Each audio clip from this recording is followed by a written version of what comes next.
This is the new Vapotherm heated high flow.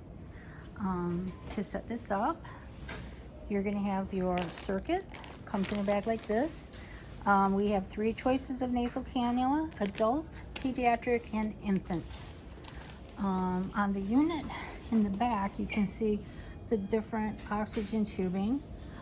There's spots here for e-tanks if you have to travel. Otherwise, take the long hose and plug it into the 50 PSI, never in the front, never under the regulator. It has to be on the 50 PSI. So once you hook that up and plug it into the red outlet, then you will take your circuit, open it up, and it's gonna look like this out. And it only goes in the machine one way. So when you put it in, just lightly drop it in. Don't click it in yet, because you have to spike your water bag. Always sterile water, never saline. Otherwise it will fry the motor in here.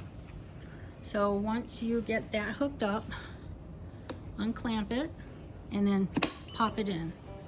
So it doesn't have to be on. Once it recognizes that cartridge, it will automatically turn on. And what it will say is priming. So once the machine primes, should take a minute here.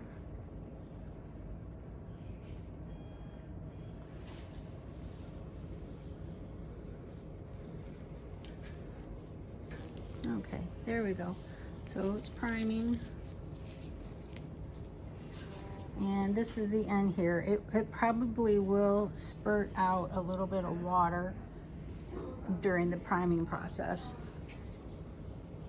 But to set it up, once it's finished priming, once that's finished, to set it up, there it goes, stand by.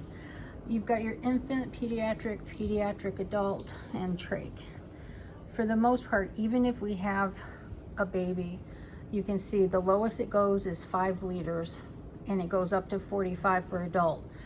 I would recommend always hitting the pediatric adult. That way you don't get locked out. If they need more flow, then you would be locked out if you picked one of the smaller settings. So always pick the pediatric adult, leave the preset on none, and then hit confirm.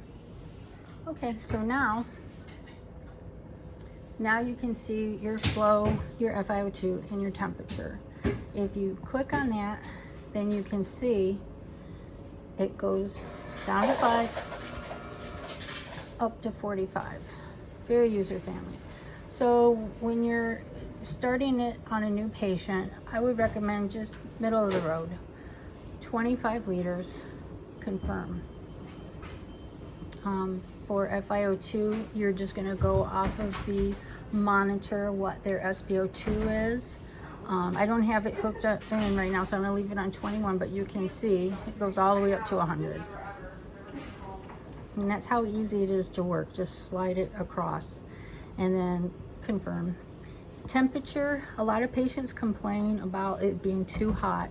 So you can start it at 33, but you really want to at least have it between 35 and 37. 37 is optimal, so you can remove the secretions. So confirm, and then once you're ready, hit your start therapy. It's gonna say oxygen is not hooked up. I already know that, but this will give you a reminder to start the oxygen. So say yes anyway for now.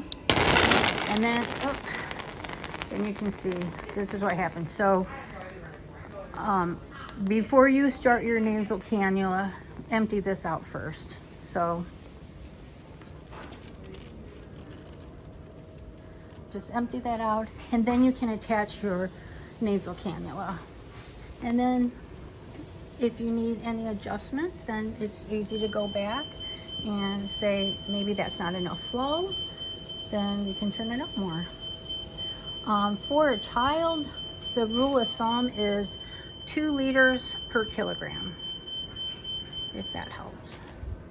And then when the therapy is finished, or you have to transport them. There is a battery in here. As long as you keep it plugged in, this battery will last up to an hour. But make sure that you hook up a tank and put it on auxiliary.